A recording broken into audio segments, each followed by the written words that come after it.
Good morning, everybody. Welcome to Half and Half class today. Scott just put a picture of a cat in the chat there. You may know about us that we kind of like cats. Um, so there you go. That's all we have to say about that. We have our lovely, dear old buddy cat that hangs out with us, and Ruthie, who just like pops in very infrequently to classes. Um, but I thought it was funny as we were talking about it. I had mentioned I wanted to do a little face massage, and Scott went towards a cat emoji. And cats are really, if you have cats, and probably this is true about dogs too. Dogs maybe behind their ears, but cats right along their face and their cheeks. They really like that area rubbed. And there's all sorts of reasons for that probably, but just that sense, and they like send their chin forward. I think dogs do this too a little bit, and you get like behind their ears and their neck, and it's just like the most pleasurable thing for a lot of animals. And that might be true for us as well, that we really like some of that. Um, and Scott really likes his scalp scratched. He tells me that all the time. Sometimes I'll walk up to him if he's sitting on the floor, and he'll lean his head into my hand and I'll like rub his head. But one of the reasons I was thinking about doing facial massage today and working on some of that is just I'm wearing a mask a lot. I happen to be teaching some in-person classes at the university, and I have like 10 or 11-hour days where I'm in a mask and talking. And some of you might have some similar things going on. But even if you're wearing it for short periods, uh, there can be a lot of tension that'll show up behind your ears. Um, if you ever wore a bun for a long time, it sort of feels like that, and around your jaw. And then it starts to pull the head a little forward. All those sorts of things can happen. And if you're not wearing a mask much, if maybe you're at home a little more, then you're probably staring at a screen more often, which also, for a lot of us, can end up with a lot of tension around the eyes, around the ears, if you're wearing headphones a lot, um, maybe a little bit of that teeth grinding. So I think for a lot of people, neck and face and head and jaw, all that stuff is just getting kind of like pulled together in a lot of different ways. And that is sometimes hard to notice, that your face is tight. Sometimes you notice it, but sometimes you don't even really notice it. But what you might notice is that your neck feels tighter, or that your back feels a little sore, or some of these like indirect effects. So let's start with just a little bit, and it doesn't even really have to be, you don't have to be any sort of professional masseuse to do this, but I'm just going to take like 3 fingers and start with this masseter muscle, which is the jaw muscle. Maybe you remember that from some anatomy class. That's right on the side. Kind of if you went to like cheekbone and down to jaw, you'd hit your masseter muscle. If you put your teeth together and like grit them, you'll feel it pop out into your fingers. And it just runs straight down through there. And I do sometimes find it's hard to talk when I do a facial massage because I start getting relaxed and I start talking like this. But I'm going to try to do it and be relaxed. And then sometimes I think it's nice, there's a muscle on the side of the head, the temporalis muscle. And sometimes I like to feel like that muscle along the side of the head all the way down over the cheek to the jaw. It's very simple, like you can be circling that a little bit and just tracing down from the temple along the thigh, getting some of that to let go. And as I do it, I'm thinking about my tongue, staying pretty relaxed. I'm feeling a little bit the back of my throat. I'm thinking of that really relaxing.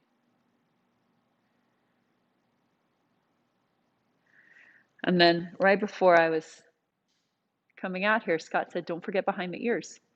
And as I mentioned, the dogs like behind the ears, and Buddy Cat likes behind the ears too. There's a lot of nerves, and he'd be better at telling you what all those nerves are because he studied all that stuff. But there's a bunch of nerves behind the ear that we could stimulate. So just like, again, it doesn't have to be you don't have to be exact, but just kind of going behind your ears, beneath the earlobe, kind of behind the earlobe. We also start hitting some lymphatic flow possibilities where the lymph nodes are around the kind of like chin behind the ear area and throat. So sometimes that's a little tender.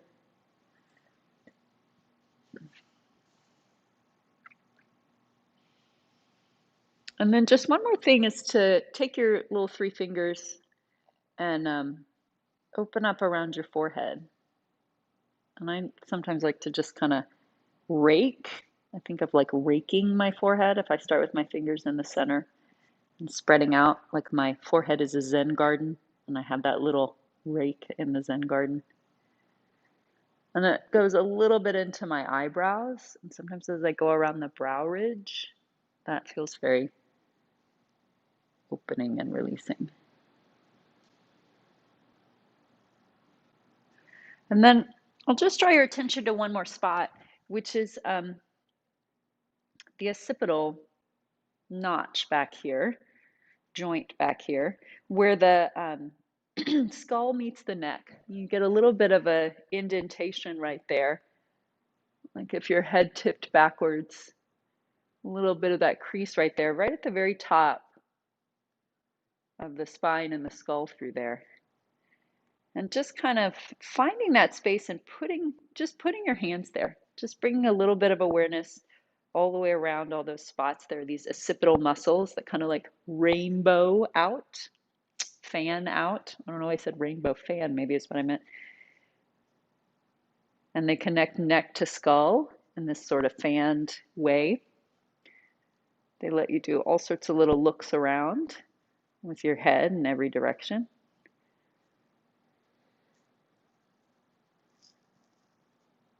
And I often talk about the head getting pulled forward.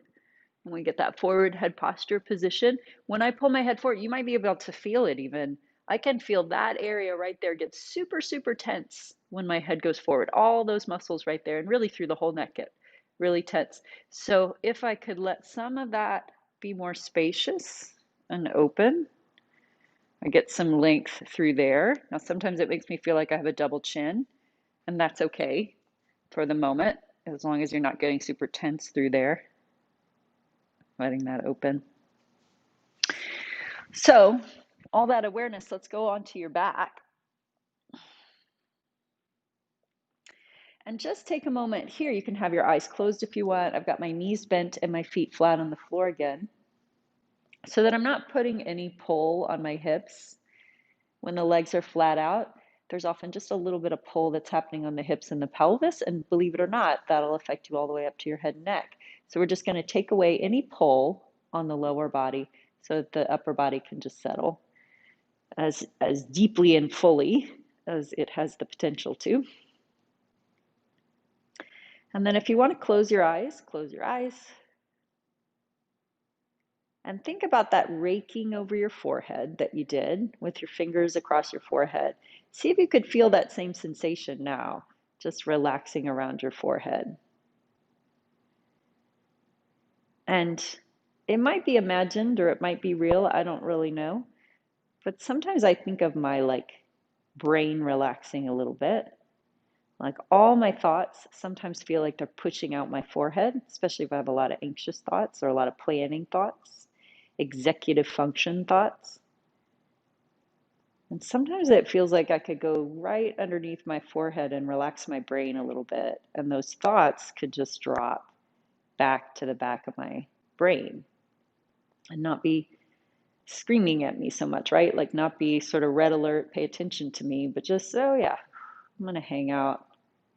I'll come back later. So my forehead, my brain, everything's dropping to the back of the skull.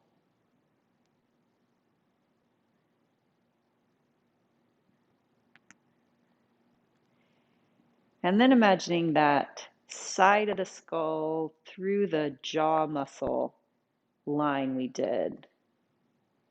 And like all of that could just drip and release. Your tongue relaxing. Sometimes I feel my cheeks sort of dripping down, sort of melting down. Like my face was a wax figure and it all started to melt.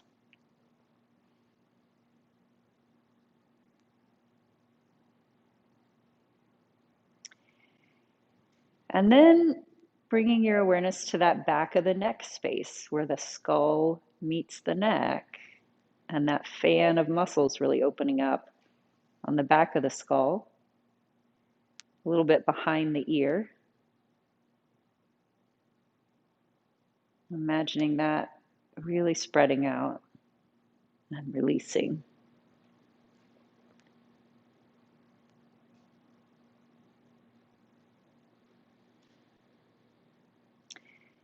And then we'll do this exercise that Eve Gentry used to teach a lot. And she was one of Joe Pilates' students who did a lot of teaching over the years. And it's called nose circles. And it's just imagining the very tip of your nose drawing a tiny circle in the air. And as you do that, you get a little bit of movement in the skull. And it might be almost imperceptible, the movement, or it might be perceptible, but it's not big. So very small. And when you take it very small, you're getting into that occiput area where the skull and the neck meet. That joint, those very upper joints have to make the movement. So if you've been doing that circling, do the reverse a few times, noticing that. What happens to me when I take that really small circle and I get that very upper vertebra to move, I actually start to feel all the facial stuff too, like, oh, my cheeks want to relax a little more, my jaw wants to relax, the back of my throat, my heavy brain. And just play around a little bit, one direction, the other direction. Some people like to do little figure eights. I kind of like just a little circle. You could do either one.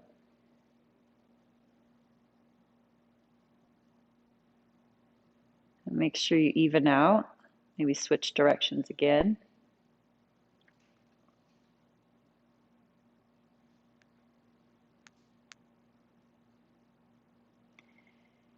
And then settle into stillness again and just notice your breath. How's your head feel? How's your face feel? How's your jaw feel? But then also, how is your breath starting to move now? My upper back is a little more relaxed. My collarbones are a little more relaxed. My throat is relaxed as I'm inhaling. I'm not getting tense in my throat to inhale.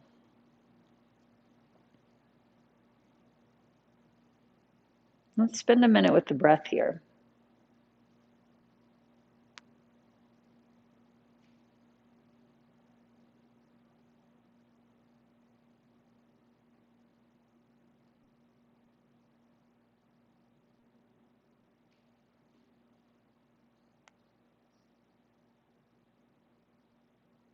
Now we'll just keep working a little bit down the line. We'll just keep going.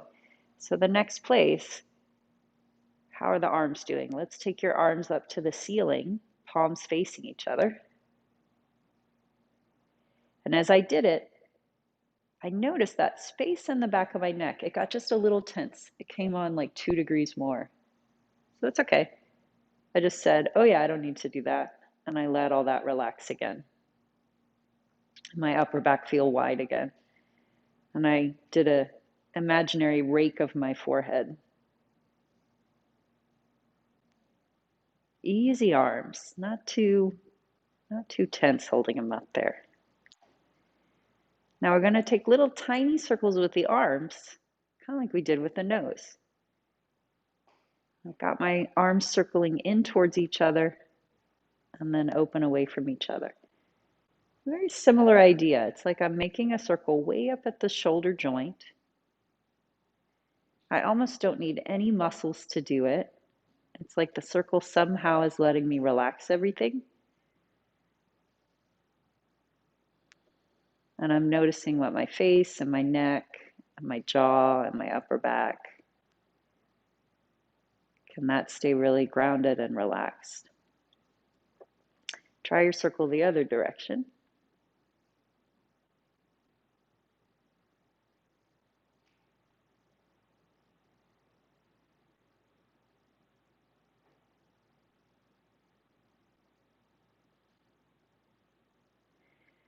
And then bringing that to a stop, go down even a little lower, thinking of the rib connection. Exhale, letting the lower ribs draw down a little bit, draw in a little bit. Let the arms float back, staying open in the back of the neck, the forehead, the collarbones, the jaw. Keeping a little bit of work in those lower ribs. Arms come back up to the ceiling.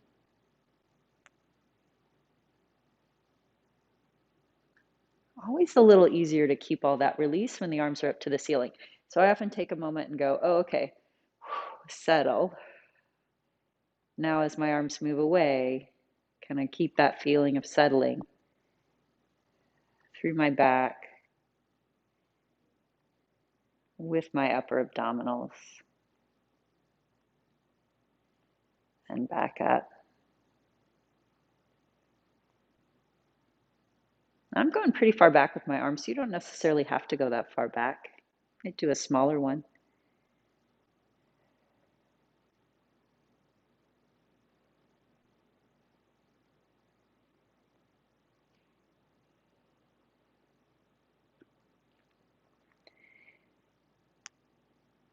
It's kind of interesting, isn't it? Like, why does my forehead get tense when my arms get halfway back? That happens to me. But if I pause there, I can relax it. Very subtle tensions show up for us all the time. So next time your arms are up to the ceiling, let's change the position a little bit and take your hands behind your head. Now for a moment, right, again, my head came up, my hands went underneath, my neck tensed up, my face tensed up just a little. So then I take another moment. Oh yeah, relax the head, relax the face. Keep the elbows a little lifted, a little bit of work there. That helps my upper back stay wide. Now, big challenge, I think, to lift your head up and not just grab in all those places again. So we go ribs down, upper abdominals engage, head coming up. Once it's up, do a check-in. Relax the forehead, relax the jaw, open the back of the neck, lower back down. Breathing in, exhale, find the ribs, low ribs, coming up. Staying here, a little check-in to breathe again.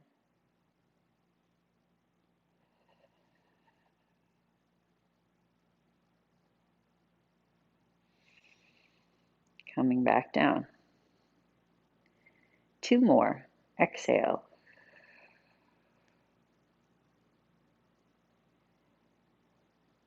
My head feels really connected to my hands, kind of like a bowling ball. My hands are lifting, that my belly is lifting.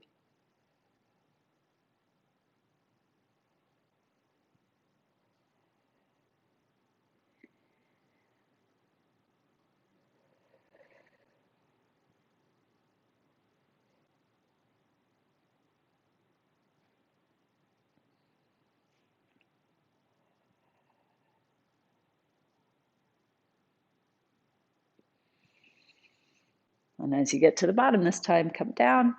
Place your hands wherever you want, wherever they feel relaxed. Take a couple breaths.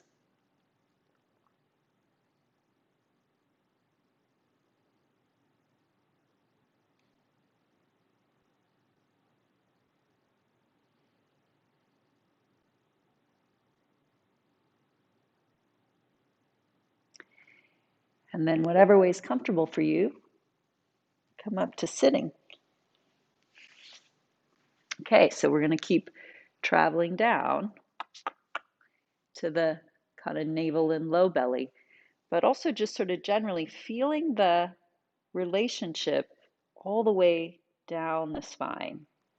And as it gets down through the lower back, it goes into the sacrum, it goes into the tailbone. We were working with the sacrum last week if you were in that class. So that relationship all the way down to your tail. Play with that a little bit. So in some movement circles, you'll hear the term head-tail connection. In other movement circles, that same connection is sometimes called spinal movement as a developmental pattern. But basically, we have really sort of ingrained tendencies with our spine. And here's a strong one is the fetal position tendency, right? So the head dropping, the tail tucking to let the spine route and feeling those movements together. And then you also very commonly would find them arched together, but they can move in any relationship, right? My tail could arch and my head could drop. My head could go up, my tail could tuck. All these things could happen. But just imagine that long line, that head tail connection. This time into the rounding position, the head a little forward, the tail a little tucked under. And as you do that, can you also fill in the dots all the way down the spine? Not just feeling your pelvis and your head, but imagining the long thread all the way through. And just kind of going in and out of it.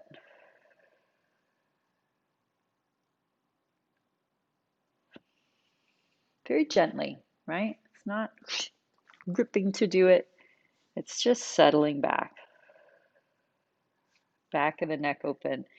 Relax the face and the jaw.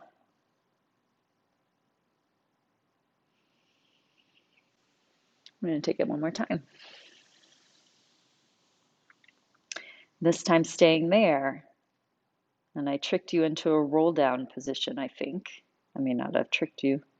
Flex your feet. Have your knees a little bit bent here. Open the back. Loose grip with the hands on the legs. Now, it doesn't mean I'm not holding at all. It just means I'm not gripping with my fingers. But I do really have my hands on my legs. And then just observe a sense of ease in the whole spine. Head to tail just has that unrolling.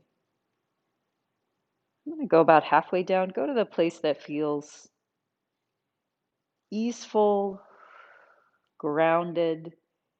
Doesn't mean you're not working to do it, but you're not like gripping with a death grip to do it. Yeah, you're not clenching your jaw to do it. Same thing, head, tail, using a little support from your hands. Jaw easy, chest easy, back open. Rake your forehead. Same sort of feeling coming up. 2 more.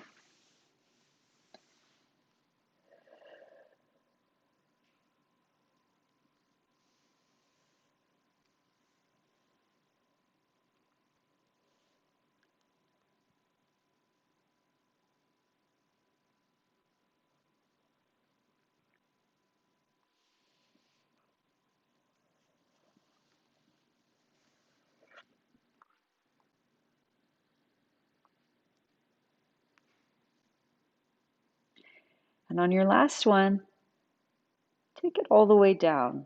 As much control as you can. Let your arms help you.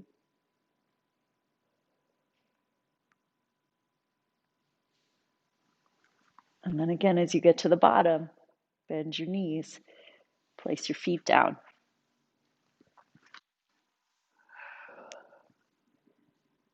Head really in the floor. Relaxing the tongue. Relaxing the throat. Same idea the other way in shoulder bridge. Tailbone starts the movement instead of the head. All this nice, easy feeling you have in your head and your neck and your chest, we're going to keep it. You're going to roll the tailbone up. Feel how you roll over the sacrum, over the lower back, through the mid back, through the upper back. And really the upper back stays on the floor in shoulder bridge, or at least in this shoulder bridge. Don't try to lift up onto the top of the shoulders. Just feel the upper back on the floor. And same thing, spreading the back out as you roll down. Working through all the vertebra, all the way down to your sacrum, all the way down to your tailbone. And as your tailbone releases, relax your jaw a little more. And then take it again, rolling up.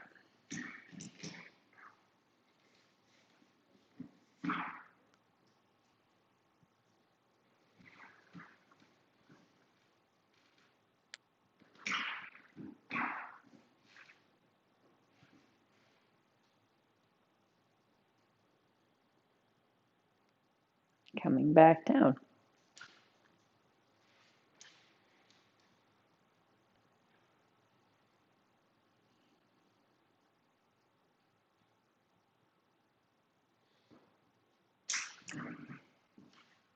I used to have a teacher that would talk about a ball bearing getting kind of poured around in your spine. Sometimes I think about that here, like I had a little pinball or something on my pubic bone, and it just starts to roll to my belly and then to my navel.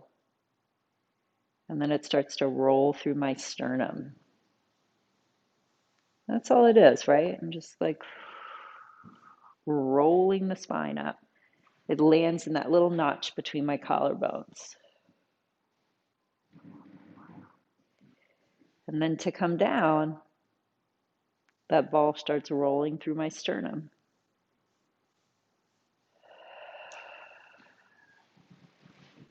Into my navel. And down into my pubic bone. Let's just do one more with that image. Easy. Open throat. Relaxed cheeks.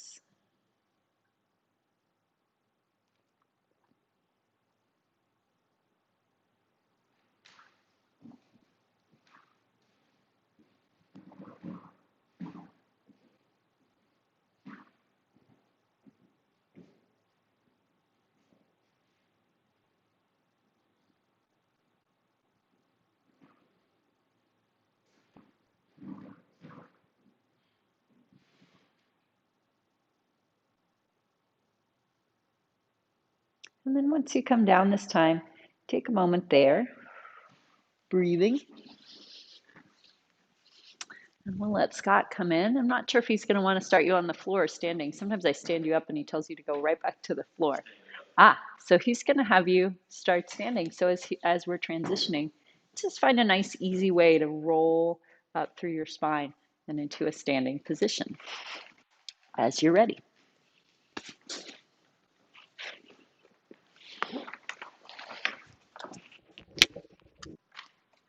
All right, so hello everybody.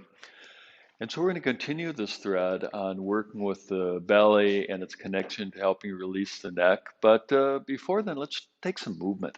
And so starting off toward the front of your mat, take a big deep inhale. See if you can feel your back ribs expanding. And exhale, arms up.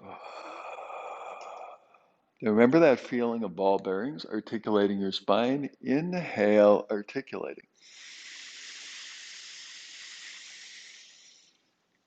Exhale, gorilla.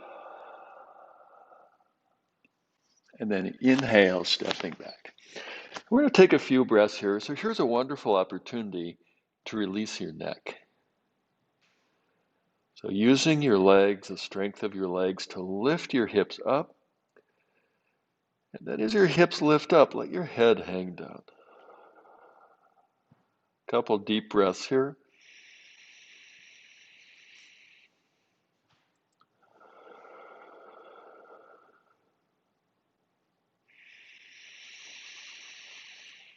And exhale, gorilla. Inhale, folding. Fill your whole back with fresh air. Exhale, vertebra by vertebra coming up.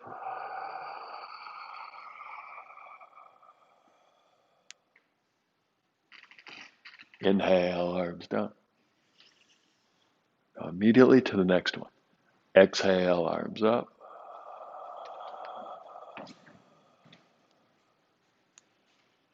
Inhale, folding. Exhale, gorilla. Inhale, dog. And a few of those deeper breaths here, the whole time letting your head effortlessly hang.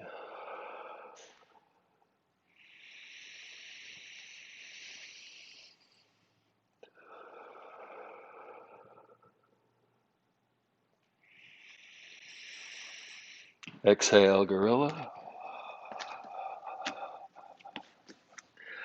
Inhale, folding. Exhale all the way up.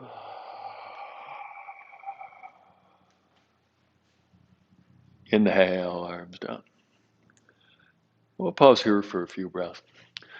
So one of the themes I've been exploring in my mindful cardio classes, Mondays, Wednesdays, and Saturdays, is a healthy neck is a strong neck. But for a lot of us, what we experience is tension in the neck. And so what we try and do is attempt to live a life without ever using our neck muscles. And that becomes a downward spiral. You don't use the muscles, they get weaker. The weaker they get, the tighter they get. The tighter they get, the more they hurt. You're trying not to use the muscles even more. I think you can see where that leads. So the art to a healthy neck, strong neck, is about learning how to work these muscles without tensing them. So Collette led you through some really cool stuff. I love that image of raking your forehead, jaw relaxed. And I like the cue of relax the palate, the roof of your mouth, as a way to relax your neck. So whether or not your neck feels really relaxed right now, let's bring that same imagery as you step your feet apart.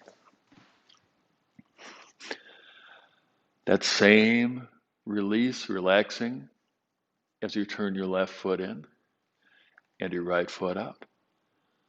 So much like you did on the floor, let's practice moving best you can, maintaining that sense of letting go. Exhale, bending. Inhale, straightening. And we're going to go up and down like that. Now, the really great thing about the human body is our heads rarely, if ever, fall off. That's good news, isn't it? So you're probably wondering, why did I say that? That's kind of weird. Because in a moment, we're going to make a movement that's going to require your neck muscles to work. Otherwise, your head might fall off. So it's going to be a chance for us to practice muscles working without muscles tensing. So next time your knee is bent, let's pause there. So whatever cueing may be working or has worked for you to relax your face, your jaw, your throat, and your neck, employing those cues as you now tip your hips, ending up with your, your elbow on your knee, your hand on your hip. And now whether or not you feel much anything going on, simply holding your head in this position right here is working your neck muscles. So exploring relaxing the muscles that hold your head up.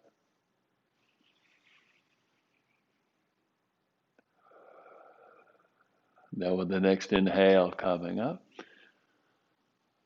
and then turning back to the front. Now let's take the second side. Turn your right foot in, left foot out. Now for a lot of us, we have a habit that we tense parts of our body whenever we move any part of the body. And neck is really common. So relaxing, neck, jaw, throat, face. And keeping that release as you bend your knee. as you straighten your knee. And this is actually time really well spent here is relearning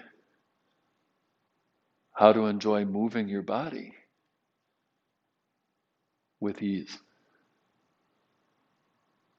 Like when we were little kids. That's how we moved naturally. Of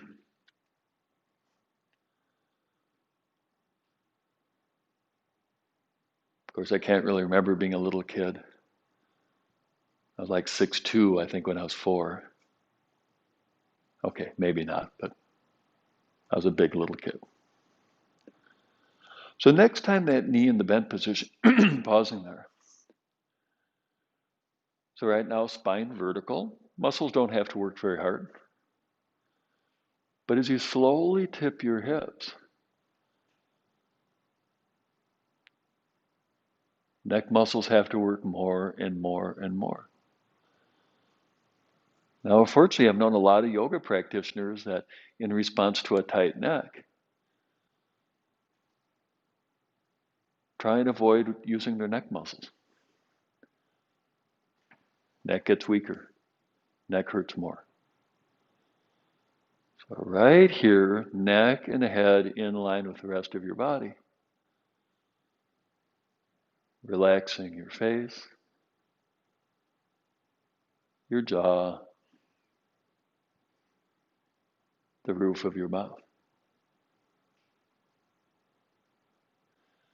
Then ride the next inhale up, turning back to the front, and then stepping your feet together.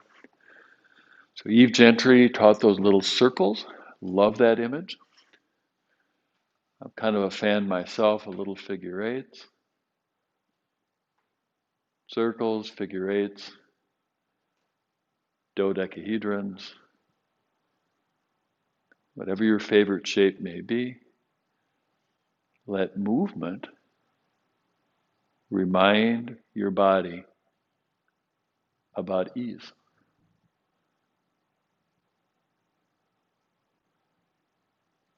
All right, let that movement trail off. Stepping your feet wide apart. So let's continue this discussion. We're going to work muscles to relearn ease in the muscles.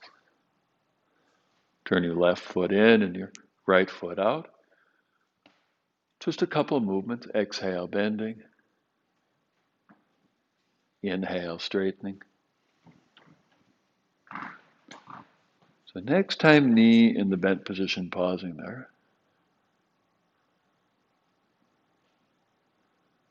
So little, if any, work when your spine is vertical.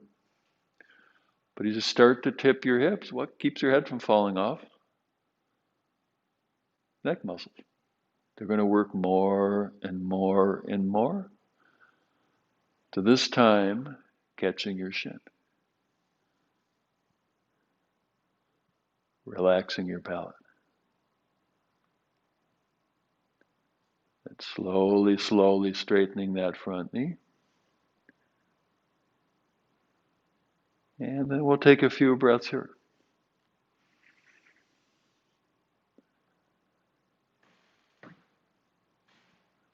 Ride the inhale up. Turning back to the front. This is really one of my favorite subjects. So you go to the gym, typical gym, strength, tension. Typical yoga scene, lesser extent Pilates. Relaxation, not as much focus on strength. It's their integration is where the power is. It's one of the beautiful things that I learned from Pilates, really. You can't have ease in your body without strength. Let's take the other side. Turn your right foot in, left foot out. Let's make 2 movements. Exhale, bending. Inhale, straightening. And next time, knee in the bent position, pausing there.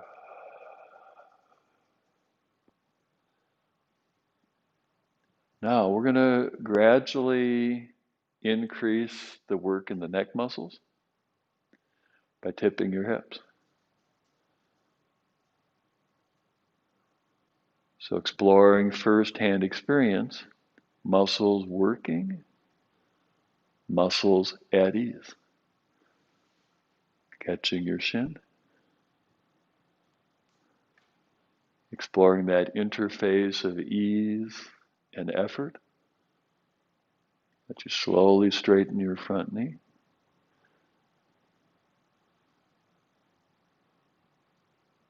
Steady breathing.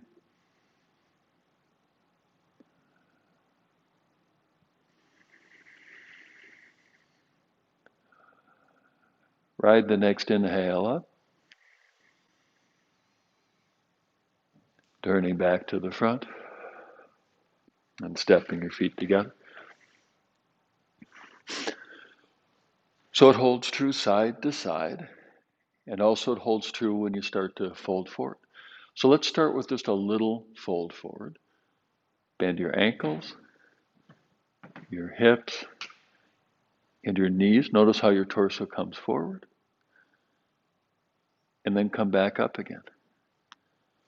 All right, so in the vertical, neck muscles don't have much to do, but then when you bend your ankles, your hips, your knees, then your torso comes forward and your head doesn't fall off. So all those muscles that run along your spine are working.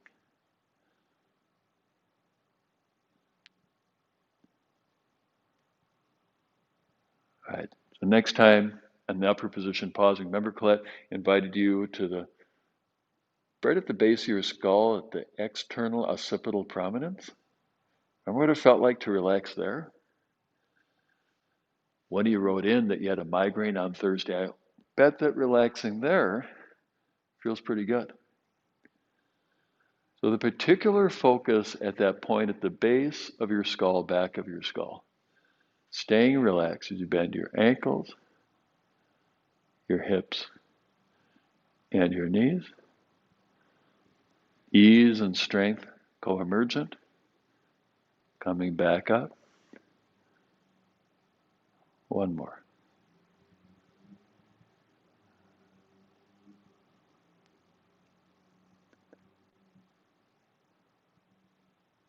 All right.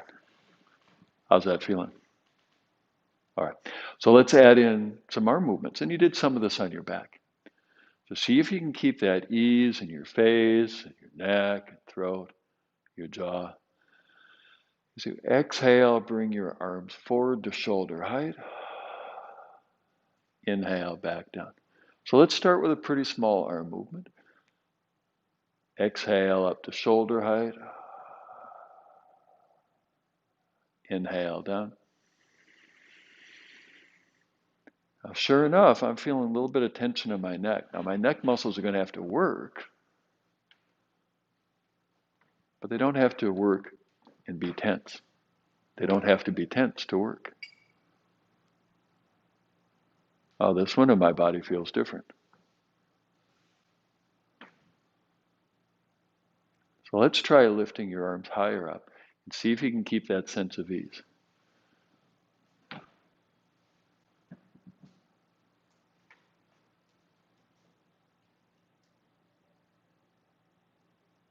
How's that going? It gets harder when your arms are up high, doesn't it? So that's for a lot of us where our growth edge is, where the learning happens. Jaw relaxed, even as your arms come up high. Base of the skull, back of the skull stays relaxed, even as the arms come up high.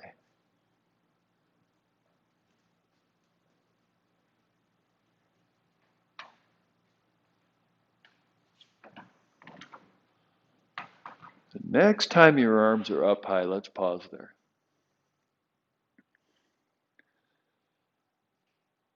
Well, you've had a lot of cues thus far in the session about relaxing head, skull, neck, jaw. We'll take a few moments quietly,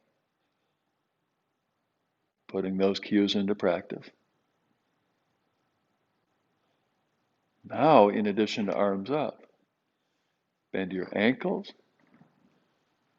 your hips, and your knees. Steady breathing.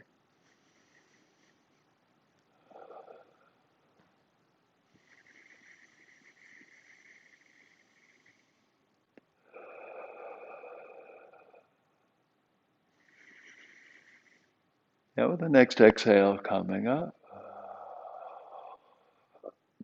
arms up for the inhale. Exhale, lower them down. Let go of the deep breathing. We'll take a moment here to rest your mind.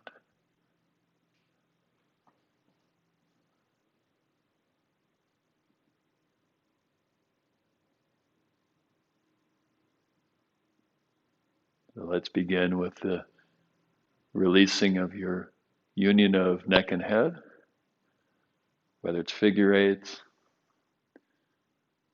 circles,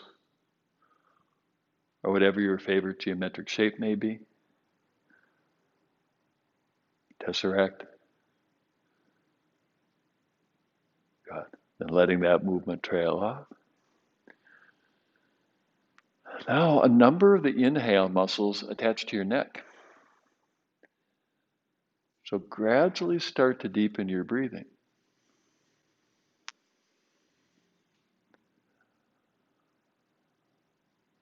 Now, to take a deep inhale, these muscles have a job to do. They have to work.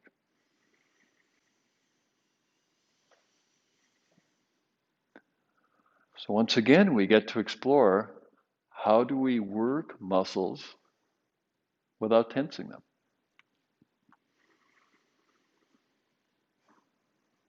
I've had a few people tell me is that breathing shouldn't work your neck muscles.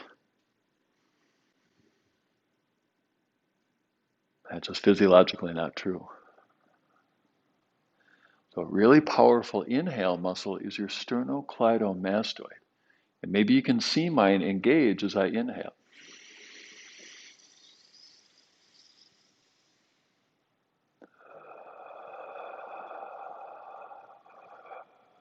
Can you take a deep inhale and your neck muscles may work, but not tensing them?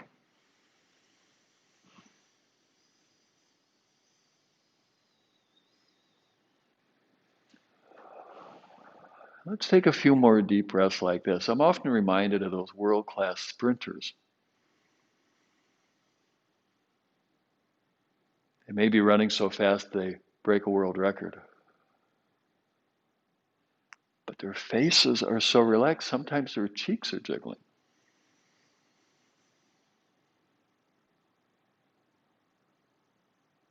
In the midst of tremendous effort.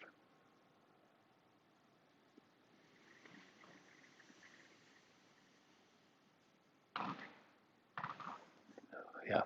All right. So let's add some movement to that. That deep, full exhale. Just sweep your arms up. Inhale, folding. Exhale, gorilla.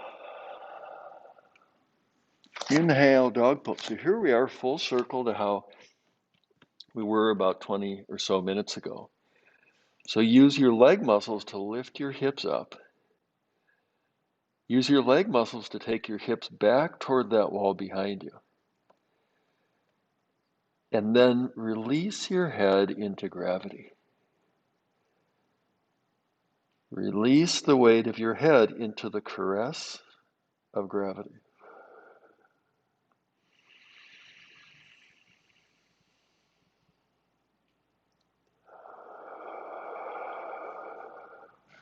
A couple more deep breaths.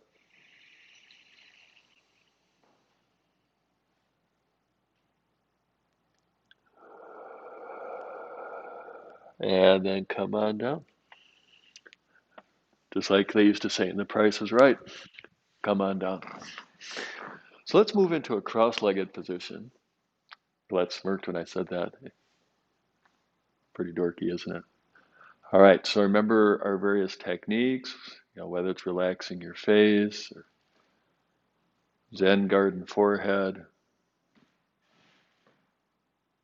figure eights or circles. and or releasing the back of your skull, base of your skull.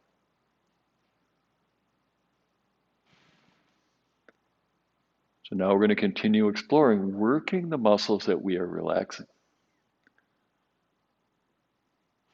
To the right, turn your head, neck, shoulders, and upper ribs. And deep breathing right here.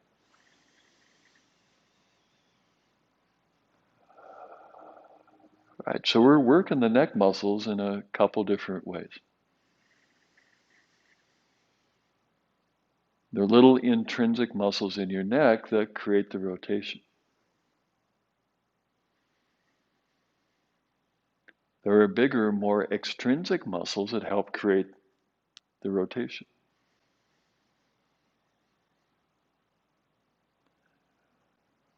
Then deep breathing, there are muscles in the neck that lift the ribs with the inhale.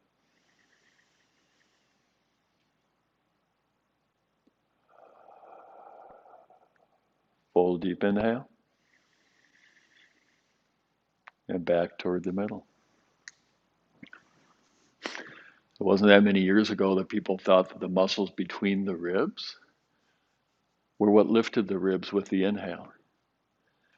And that's pretty conclusively been disproven in the laboratory, that your intercostal muscles are about postural stabilization and almost no role in respiration. So what lifts your ribs allows you to take a big, deep, free inhale. It's actually much more your sternocleidomastoids and then even deeper in your scalenes, neck muscles. So let's release any of the extraneous tension first.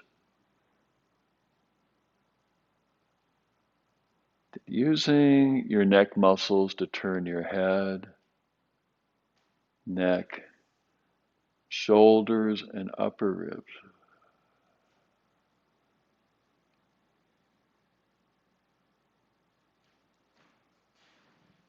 Deep breathing.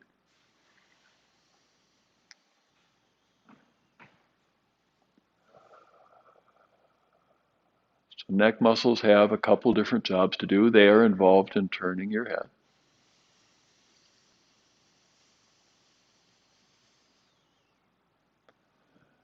And whether you feel it or not, when you take a deep inhale, your neck muscles are involved.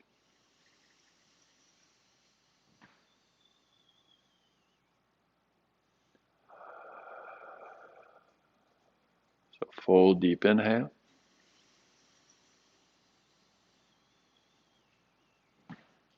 And exhale, turning back toward the middle. Then joining your soles together. Hands can either catch your feet or they can go back behind. Take your two sitting bones, root them down. Let that grounding lift your head up. As tempting as it can be to take your knees to the floor, take your knees apart, away from each other. A few more deep breaths here.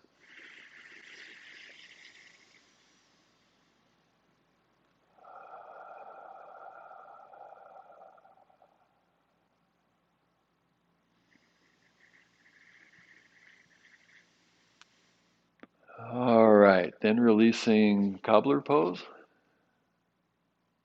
And then resting on your back. So full circle, how we began. So maybe you're reclining on the floor, maybe you shifted up onto a sofa or a bed. Ideally using a pillow. Now I don't have a pillow handy here, but if you do have one, so much the better.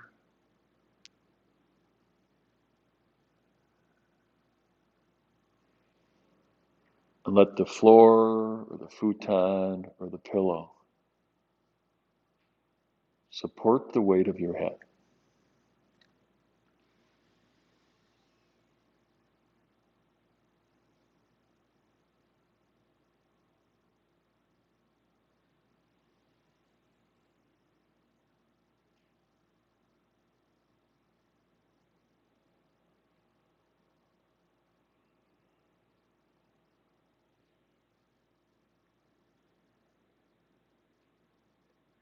So you consider this receiving the support as undoing.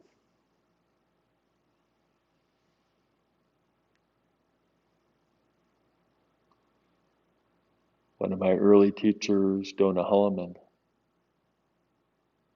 she had her vital principles that she taught.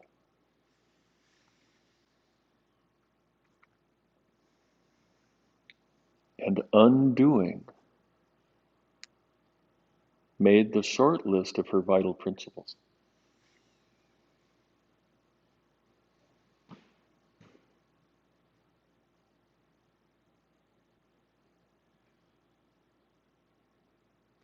So we'll take the next minute quietly. Let's spend a lot about neck.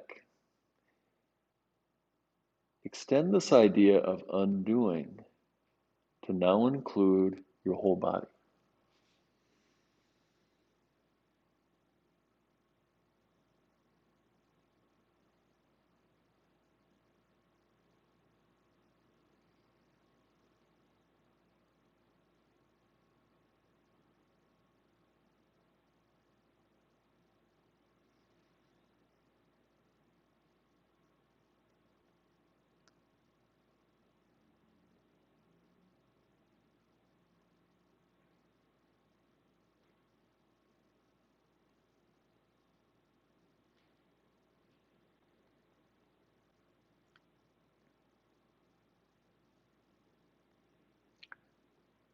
And if you've closed your eyes, now opening your eyes.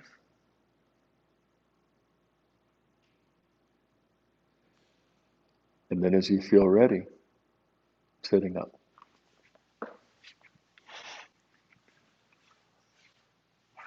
All right, so super glad that you could join us. Any comments or questions, feel free to type them into the chat. Doesn't look like we have any today. To Joy for Collette and I to offer half and half each week, please let your friends know. We do this free offering to the community, and a lot of you are already subscribers. And if not, we offer 20 sessions a week. We offer Pilates and strengthening classes, bar class, yoga fusion, movement lab, mindful cardio, a lot of different options. So really glad you could be with us. And also, if finances sometimes a challenge, we offer the Pay What You Can program. So great to be with you. Any comments, questions? Nothing today. Let's do this again real soon. Bye bye.